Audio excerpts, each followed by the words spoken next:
Thank you to anyone who sat here and watched us quietly for 6 minutes. Okay. So Restart. So hey everybody. Quick, what's new? No, right, oh no, right I'm from Kelly start. Ray. No. Hey everybody, welcome to episode 27 of Business Can Be Better. We just had a little technical mishap, but we're back because now we have audio. On the podcast version, you don't even know the difference. And on YouTube later, when I cut out the beginning where we had just us and no audio, you also won't know the difference after I edit that. But for now, we are at episode 27, how to build a sellable business is what we are talking about today. My name is Lane. I am CEO of a company called London Road Media. I'm Kelly Ray, and I own TMH Business Coaching and Consulting. And yeah, we're going to talk about how to build a sellable business. But before we kind of get into our main topic, we want to tell you a little bit about what's new in our life. So we can skip mine because we wasted 6 minutes. But yours is very good, so you should share. Okay. So as of last Friday, we kind of made the public announcement, but London Road Media has been acquired. I've sold my business 100%, so that is what's exciting. You've known that it was coming. We've talked about it. You kind of have a bit of the inside scoop, but that was something we finally got to announce. We were acquired by a company called Epiphany Group, a private equity firm, and it's been a discussion we've been having for quite a while, and an amazing group of business people from every angle, from finances to HR to business development, and there's just a lot of mentoring that I'm gonna get to tap into there. But they've acquired us, and their existing marketing department, there's 3 people there on their team, and they have moved in with us. So we've grown by 3, grown by a bunch of new clients that they were servicing. So we're at the end of, today is the end of day 2 of us being one team, and it's fun. It's a lot to work out and figure out and get everyone transitioned smoothly, but it's a very exciting time. Nothing's changing as far as what it looks like publicly. I'm CEO and will lead it and be the vision and the strategy and everything else. Nothing really changes other than just some fun new growth. So I was watching if you're backwards, how it would change. That's never going anywhere. It's not going anywhere. It's part of the deal. I'm really happy for you. It seems like the cultures are a good match too. Perfect mesh. Like, and you're really happy. I'm really happy for you. We both, I think, have the same business mindset and values and do things very similarly. So it's a perfect fit. If it was anyone else that I was kind of iffy about, like, I don't know if they're going to be fun to work with, like it, I wasn't needing to sell in any way, so I would have walked away from that. But these people are just so great that I just wanted to work with them. I'm just like, no, I want this to happen. Let's work together. You guys are awesome. So very excited that has happened. We have a couple of people that have specifically joined us in chat today. So Clara is here, who is a business broker. Hi Clara. Thank you for not giving up on us when you couldn't hear us for 6 minutes. Yeah. So Clara's here. She's a business broker, an experienced business broker, helps people buy and sell businesses all the time. So she's here to help us talk about how to build a sellable business. Awesome. Now I can't remember what I've said. Can I start with my disclaimer? Yeah, please. My disclaimer that I want to give out is I in no way claim to be an expert on this, just because I did this once successfully very recently, and we're not doing this podcast because I suddenly feel like I have the magic formula. I've had this one good experience, and I think we can just share a bit of that story and what we think maybe helped that happen, and you can share some of your experiences. And this is what our podcast is always about. We cover such a breadth of topics that we're not claiming to be the foremost expert on any of them necessarily. We're just sharing our stories and our experience and some of our clients' experiences and whatever we might be able to share that can help people a little bit. So yeah, I'm really excited to hear. I don't know who else is on there because I can't see that far, but Clara, thank you so much. I was interested to hear your perspective on this because I also do not claim to be a business selling expert by any means, but the reason I was really excited for tonight's topic was because I kind of was hoping to do the same topic but different angle. Like I was really noticing that people are not, like, there's sort of a theme with people that I've been seeing in the past couple weeks where they're really a key resource in their business, and this coaching business is such a good example. Like I'm totally the key resource in this business still. That's why I have other businesses, right? Mm-hmm. But that can't be the thing. You can't be the key resource if you want to sell. Right. But also not just sell, have freedom, have it be systemized, and have, time off, have it be like basically a money-making machine, which is, in my opinion, the whole reason you start a business, well, other than to help people obviously, but there's so much risk involved in business. There's so much hard work, especially in the beginning, that if you're not going to make a profit and create like a systemized business that works for you, why would you? Yeah. So, systemizing a business and making a business sellable, I feel like, are one and the same. Right. Well, systemizing it for profitability, not just systemizing it to be bad. Yeah. But I'm excited to hear what people have to say about it. And I don't think, like, just because we're saying how to build a business to be sellable, I don't think that everyone needs to build their business with the intention of selling it. Because something like what you're building, where it is coaching and it's about you as the core asset to it being a profitable business, that's a business that is going to be very difficult to sell if you ever decided you wanted to. But there's nothing wrong with that. You don't have to have an exit strategy for every business you're involved in. I think it's fine to have a business that still relies on a person's skill to be the main asset, but that's not the type of business we're talking about. We're talking about the type of business, if you are in business, and not to assume that anyone is or should be, but if you're the type of business that you're hoping one day to sell it, maybe we can share a little bit about what we think might help that be possible. Yeah, and a lot of the stuff that I'm going to share works in a business like mine, or a business where you are the key resource too, but ultimately, if you want to get free of the business, have it be systemized, be profitable without you, you have to be replaceable in the business. So, right. And I mean, even my coach is getting me to work on things that where I don't have to be there to deliver them. You know, have someone else do the online courses, etc. I really hope I didn't say this already. I know, sorry, we had to start over, but the tools that I always talk about are the keys here for me. Like making sure that everyone has really clear job descriptions and goals and policies, processes, and then systemization. So you can make all of those documents that you want, but if you don't have a way of making sure that those things happen, there's no point in making all of that stuff. Okay. So I'm a huge fan of my calendar, as you know, and having daily, weekly, and monthly things in there, and then actually doing the procedures that you set up, making sure that you review the job descriptions and the goals with people. Yeah. And then just tweaking, like looking at your financials every month and then looking, okay, did we hit our revenue goal? Yes or no? Why not? Did we hit our expense goals? Yes or no? Why not? And same with profit. And then that's where you start to look, where do we need to fix procedures? Where do we need to coach on job descriptions? Yeah. That's a pretty good summary of what I wanted to say today. Okay. I have some other points. We'll dip back into it. Please jump in. I think the question that you have to ask is, why is your business a better option to the seller than that person just starting a business from scratch? Like, why would they buy yours instead of something else? So say it's like a coffee shop. Why buy your coffee shop instead of opening a new one? Like, what do you offer that they can't do themselves? Yeah, so I love that. We were looking at acquiring another media company last year ourselves, and got as far as signing the NDAs and looking into the books and everything else, and then ended up walking away. And one of the questions that made that an easy decision for me was my accountant, who is amazing and almost my business coach, and helps, not necessarily, but he ends up sitting in that role sometimes just with his good advice. And one of the things he asked is like, how far ahead does this take you? Like, how far behind are you if you just started this from scratch? Why buy theirs? How much would it take for you to build this from scratch? And when I thought about that, I realized, actually, we could just get there with a couple months work and a lot less money probably if we did it from scratch. Why am I buying into theirs? The one thing I couldn't get was a brand that had been around for decades, and that's kind of what I was buying into. But other than that, I could have built everything myself. So that's something you have to ask yourself. If you're going to sell your business, why would someone buy yours instead of starting from scratch? And I think the reasons, I listed a few that I think there might be.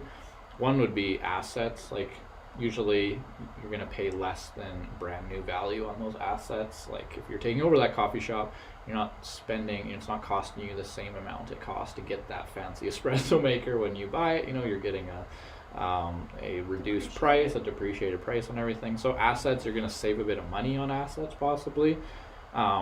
Another reason is because you have something that's just not easily replicated. You have something that isn't easy to build a similar version of. You think of some of the, especially around software companies and things that hold patents or all of that, like you can't just make a copycat. You kind of have to buy the original. But even then, you look at Instagram, And I don't have no idea what happened behind the scenes, but I wonder if they considered buying something like Snapchat, but then they're just like, no, we're just going to replicate it. And they made Instagram stories, and now they've basically demolished Snapchat because they did it better than them. So that was them possibly asking that question: should we buy them, or do we just do the same thing ourselves and do it better?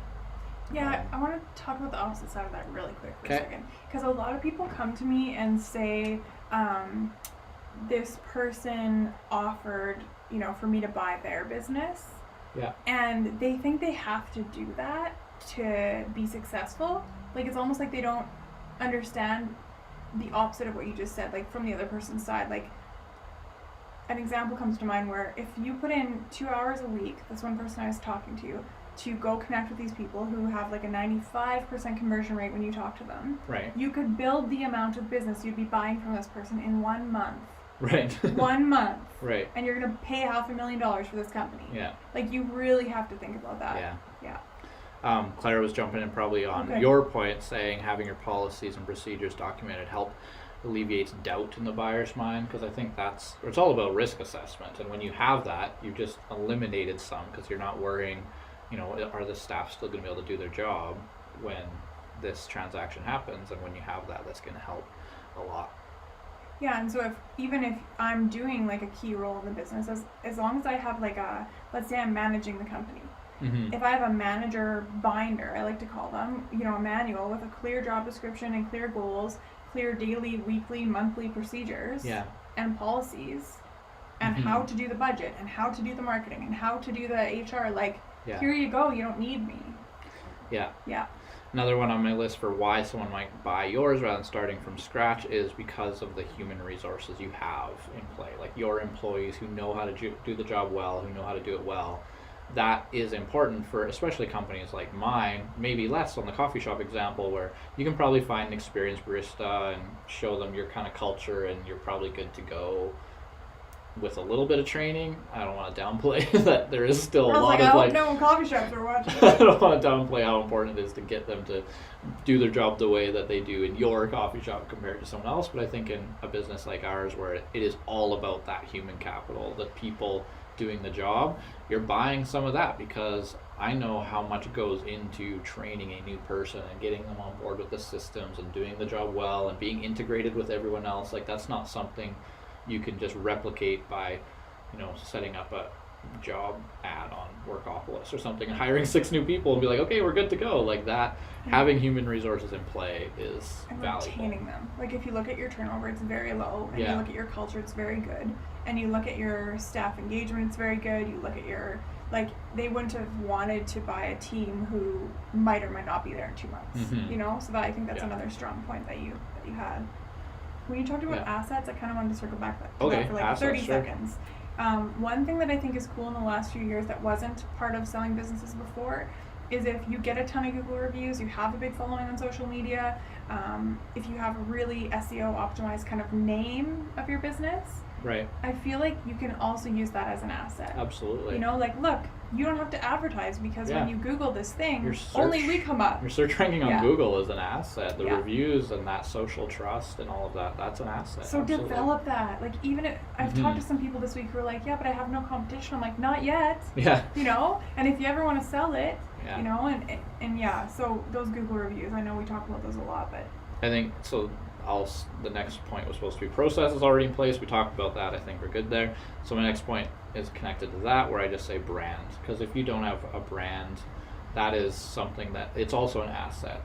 If you have a brand that means something to people, and I think that was a big part of what made us Sellable, was we didn't just provide good services. We didn't have assets. We have very little assets. We have some computers and some camera equipment, and no one bought us. A lot of great human capital. No one bought us for our assets, but we had that human resources, the human capital. We have some processes in place. We have I think the big one was that brand. We had a brand that has a lot of trust, that has a good reputation. That large companies and organizations are willing to work with us because they see who else has worked with us, and say good things about us. So that brand is worth a lot, and that's something reputation. If someone was to try and replicate us and just say, well, why would you buy you? Why don't I start my own marketing company? that's a thing that you can't fast track very well. Building brand takes time. I don't care what you do, you can't fast track it that well. It's just time plus trust equals brand. Like, just let it take Seriously. time. Like, I turned 37 on Friday, and I was like, yes, I'm getting older and more, like, credible. Yeah. Like, I've always been, like, I always felt like people would listen to me more the older I was, the longer I had in the industry. Do we have Clara talking? Yeah, we do. Do we want her to jump in? Yeah, I wish there was like a boop, boop, boop. Yeah, or we should something. just have a boop boop. Sorry, so Clara. Yeah. So when we're talking about human capital, she's saying what happens when the staff quits. You have everything documented to train new people, so that would be with processes and Yeah, human. I like that. Yeah, and also buyers love amazing staff culture, especially when they connect personally to that culture. So that's another thing connected to brand, I think, too, that you can't fabricate in a phony way. Like, that's just something that takes a while to build, and if that helps you actually earn revenue and sales, that's a hard thing to replicate. My last thing that I think people, why they would buy your business instead of starting over, is you have recurring revenue. That's important. You have, and a lot Absolutely. of us being a retainer based firm, that is something that we can prove. Like, we have this much monthly recurring revenue. Our turnover, our retention rate is extremely high, so it's very stable. You know you're going to make this amount of money in revenue month after month because it doesn't go anywhere. We have this retention rate, and this is what it is, and it's based on retainer. So that is worth a lot. Like, yeah. I know. And you got to slow down because this is so important. Okay, slow down. You're tracking procedures. Mm-hmm. Like, you know those numbers. You know your Yeah. retention. You know your conversion. You know your recurring revenue. You're tracking your numbers. I think that's so important. Yeah. So many people still, like, it's crazy to me with all the technology we have available, still are not tracking stuff like that. Right. You cannot manage what you don't measure. You cannot sell something that you can't prove is valuable. Like, yeah, absolutely. right, Clara? She'll agree, I'm sure. Now I need validation on each point, please. But I think there's other people in my kind of industry where that is difficult. Like, I know, even speaking to other people who have firms like mine, who started out being just all about building websites or something like that. And there is very little monthly recurring revenue in websites. It's a big project. You finish it, you get your whatever, like $6,000 to $40,000 check or whatever it is, and then you are hoping that there's another one lined up for when you're done that one. I mean, you should have them overlapped and you should have work lined up, but I mean, it's peaks and valleys, right? And so, and maybe when you finish it, there is a little retainer built in. It's, we help manage it, we'll send you some reports on analytics, whatever, but that's what you have to do if you're in that, if that's the service you provide, is what can we do to create some stability and have monthly recurring revenue. I love that. Because if you're just providing a one-off service, it's like boom, big check, and then you got to go find someone else to sell it to. That's tough. So I know other people, even competitors in town, who started that way, and then they evolved their business to be able to have that stable monthly recurring revenue in some way. Ours is with retainers, others are with actually buying the advertising display space so they can sell that to people. There's lots of ways that you can find a way to earn that, but having MRR, as we call it, is extremely so important. Yeah. And when you said having something that other people don't have, like being able to, like, why would they buy yours instead of someone else's? We talked about this a little bit before, but I think having a really, truly unique selling proposition and a competitive advantage that's not imitable is so rare. Because people will be like, oh, like, building up your reputation or building up your online reviews, all that sort of stuff, that takes time, right? That's one that's hard to imitate if you've got 10 years in there, or even 3. But if you're just like, well, we're the cheapest, worst competitive advantage ever, by the way, that's not gonna, you can't sell your company based on that. No. And even I used to quote, oh, well, Walmart, only Walmart can do it. Now I take that back. It's not a winning strategy. Don't compete on price. And come up with a competitive advantage that's not easy to copy, and that's really unique. Yeah. Otherwise. Agreed. Yeah. Okay. Then I was asking, another question would be to ask is, how might you be a liability to your business? And I think we talked about that a bit. Operations depend on you. Like, you can't, if you go. Actually, I was listening to a podcast recently, and they're talking to someone who is very involved in American, like the real estate association or whatever it is down in the States, where they have this big board or organization that's all about the real estate across North America or in America, and he was saying people would ask him, or people have asked him, what makes a business versus a company, and I guess in his mind he's talking about a company is just you've created a company, you're self-employed though, but a business is something that has a model that can sustain itself. So he said the way to test it is really easy. You as a business owner, just leave. Just like pack up your stuff, pack up your stuff and go. Come back in 3 months. And if your business is still making money and maybe even making more money, you've got yourself a business. You just don't like right? it. But if you come back and there's no business left, yeah, that's not a business, that's a company. And yeah. and he is talking from a real estate perspective. That's where he comes from, and that's where if you look at real estate, only the broker has a business. Everyone else is self-employed. Yeah, absolutely. They're not a business, but yeah, that and again, I think we're was a not great picking way. on self-employed people. No, we're just clarifying definitions. Yeah, and I mean, yeah. to go from self-employed to an actual business, that is a leap a lot of people want to take, because then they can have it run without them. Then they can sell it one day. It's 7:43. Are we gonna go like 6 minutes late because we started? Oh yeah, we started at least that much late. Okay. We're So good. something that I think Clara probably, this would be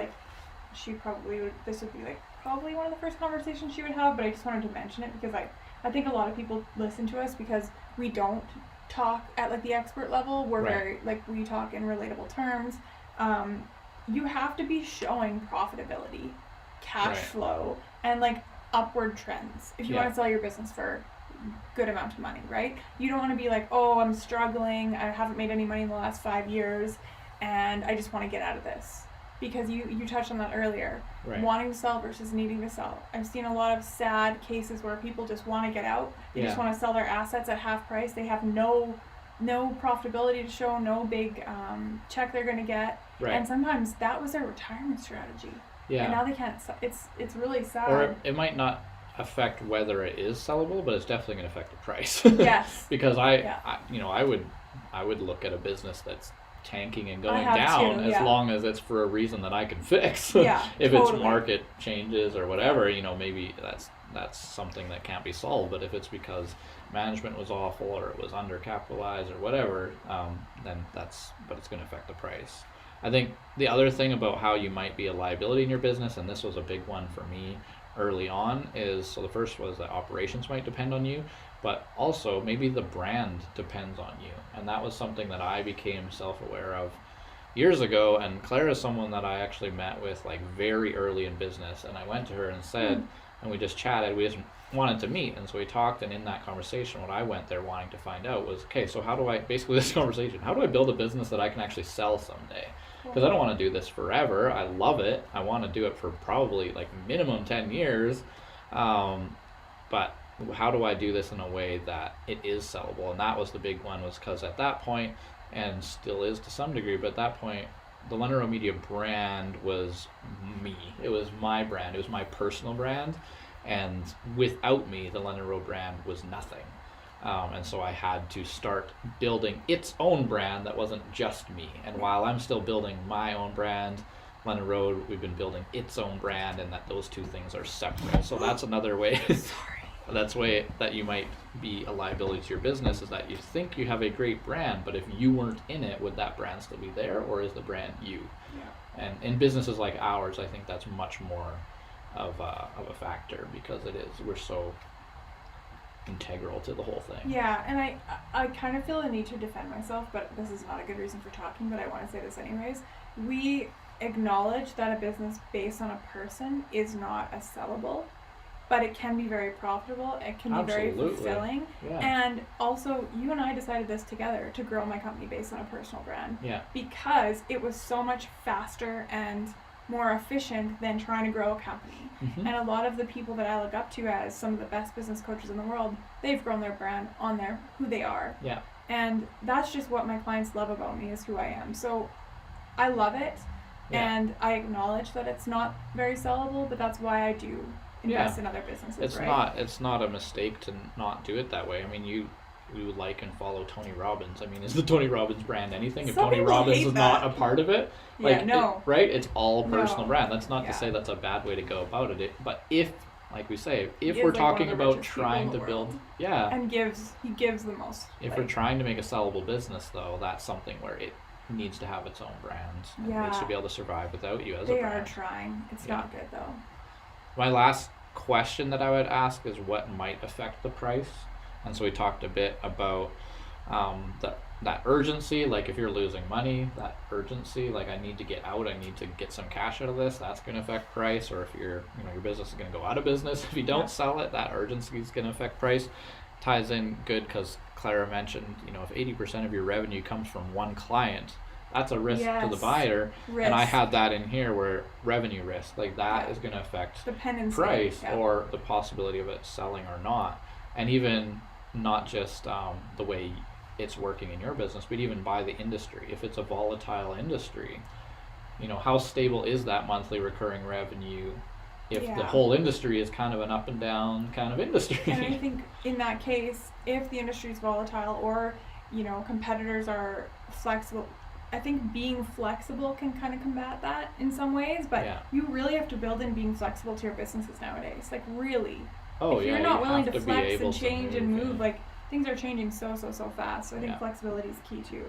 The other one that would affect price is debts or commitments. Debts obviously is just a part of the calculation, but those commitments, like I know there was a place in town that was for sale that couldn't sell, and it was likely very much due to a very long-term lease that they were locked into that just made it near impossible to make a profit at that business. So you've got these commitments that are just going to make it very difficult or change the price because you're locked into something, and then the buyer is then taking that on. Yeah, I cannot gloss over the systemization thing without saying the financial planning and analyzing is so important. Like planning out your goals every month for revenue, expenses, and profit, and then every month actually looking at that. Yeah. You have to do that. Like with a lease, if you're going to sign a 5-year lease, project that out. Can you really make the revenue to cover those expenses and make a profit? Mm-hmm. You have to do the financial planning. I think the last thing that would maybe affect price more in favor of you is some sort of synergistic value, if we want to steal a quote from our friend that commented on LinkedIn. But that was a big part of our Is he sale. here? I don't think so. He might be Oh. watching, but he's not commenting if he is. But that would be a big part of what made our sale most likely like more favorable and made it more happen, was because of that synergistic value. So we had something that just worked well with what they were doing, and we're just like a perfect pair, and both of us are going to succeed more by doing this together. It's that synergy thing.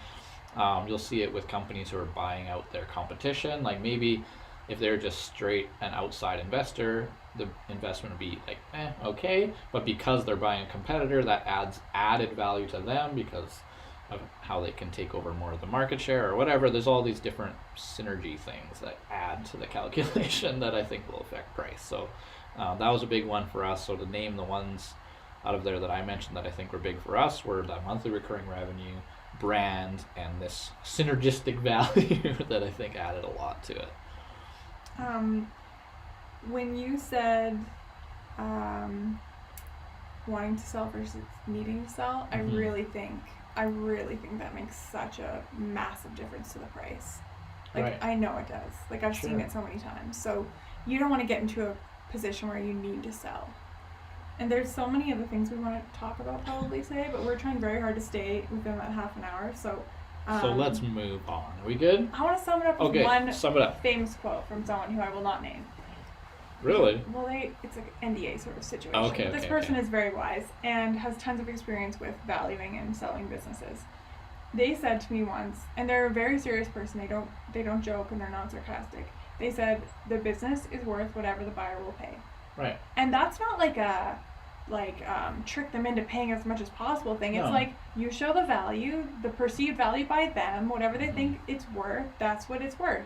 Yeah. Yeah. It's not like buying a home and you can look at what have other ones sold for in this area, in this neighborhood, and they had this Is it extra Clara? square footage. And I they don't had know that everything else. answer. Do they bring that into the valuation, Claire? What's She's that? still there?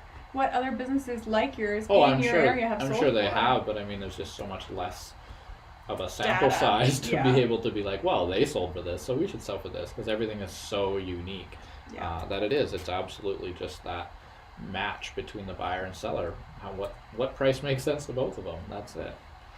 Yeah. So, do you have a quick tip for us this week?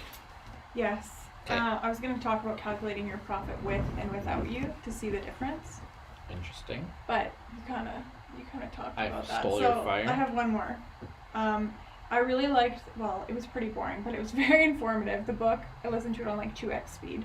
But the book Built to Sell by John Morlow. Okay. It's just the voice. He's makes me sleepy. Not the content. No, There's the the content's reader. great. Okay. But yeah, I really think people should read the book Built to Sell Built or to Sell. listen to the book Built to Sell by John Morlow. Cool. My quick tip is something that we've been working on lately. We've been trying to create processes and systems and things, but especially processes like flowcharts and then checklists that you would go to and all this stuff.